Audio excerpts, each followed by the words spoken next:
नमस्कार दोस्तों, आप सभी को छठ पर्व की शुभकामनाएं। छठ पर्व कार्तिक मास के शुक्ल पक्ष की षष्ठी तिथि को मनाई जाती है। यह 4 दिनों तक चलने वाला पर्व है। पर्व के पहले दिन नहाय खाए मनाई जाती है, दूसरे दिन खरना मनाई जाती है, तीसरे दिन ढलते हुए सूर्य को अर्घ्य दिया जाता है, चौथे दिन उगते हुए सूर्य को अर्घ्य दिया जाता है और व्रत संपन्न होती है।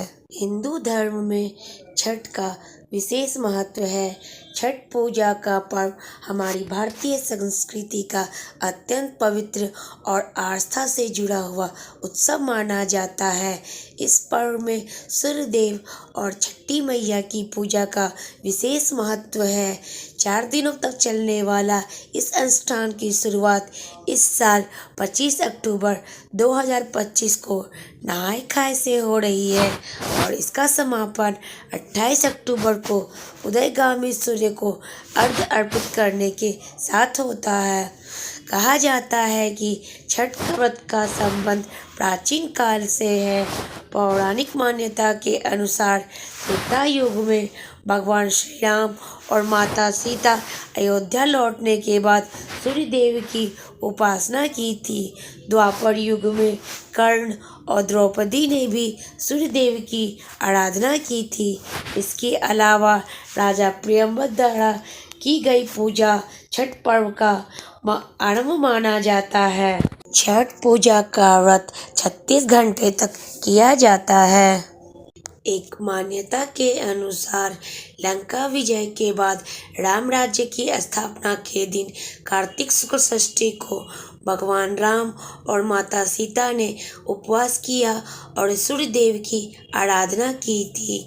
सप्तमी को सूर्य देव के समय पुनः अनुष्ठान कर सूर्य देव से आशीर्वाद प्राप्त किया था। इस व्रत को करने से परिवार में सुख शांति बनी रहती है और आध्यात्मिक शक्तियाँ प्राप्त होती है। मार्कंडेय पुराण में विस्तार से बताया गया है कि ब्रह्मा जी ने प्रकृति का निर्माण किया।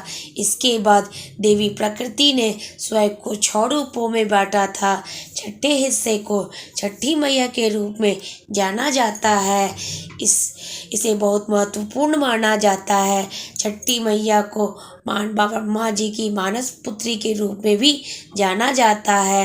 हिंदू धर्म में संतान के होने पर 6वें दिन छठी मैया की पूजा अर्चना करने का विधान है, जिससे बालक को दीर्घायु का आशीर्वाद प्राप्त होता है। छठ पूजा की शुरुआत नहाय खाए से होती है, जिसमें व्रती स्नान कर पवित्र भोजन करते हैं और अगले दिन व्रत की तैयारी करते हैं। दूसरे दिन खरना मनाया जाता है।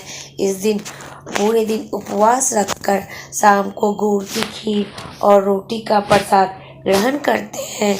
इसके बाद वे निर्जला उपवास रखते हैं, कुछ भी जल या अन्न ग्रहण नहीं करते हैं। तीसरे दिन ढलते हुए सूर्य को अर्घ्य दिया जाता है। जब व्रती नदी, तालाब या घाट पर सूर्यास्त के समय ढलते हुए सूर्य को अर्घ्य अर्पित करते हैं, फिर अगले दिन उगते हुए सूर्य को अर्घ्य देकर व्रत का समापन किया जाता है। यही छठ पूजा का सबसे महत्वपूर्ण क्षण माना जाता है। इस दौरान महिलाएं और पुरुष दोनों सूर्य देव और छठी मैया से अपने परिवार की सुख समृद्धि की कामना करते हैं।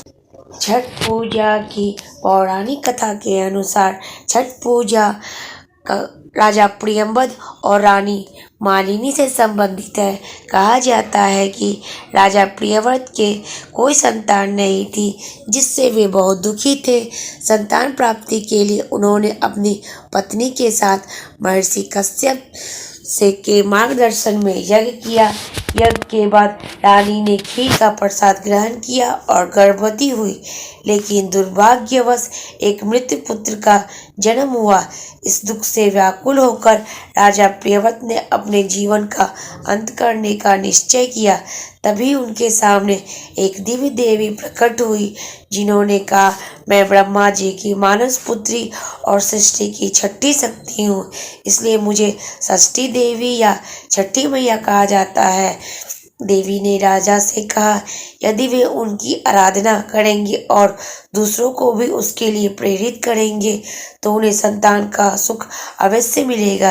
राजा प्रियव्रत ने कार्तिक माह की शुक्ल पक्ष की षष्ठी तिथि को देवी षष्ठी की विधिवत पूजा के परिणाम स्वरूप उन्हें पुत्र की प्राप्ति हुई।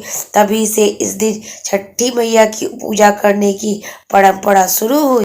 अगर कोई गलती हुई हो तो कृपया क्षमा करें।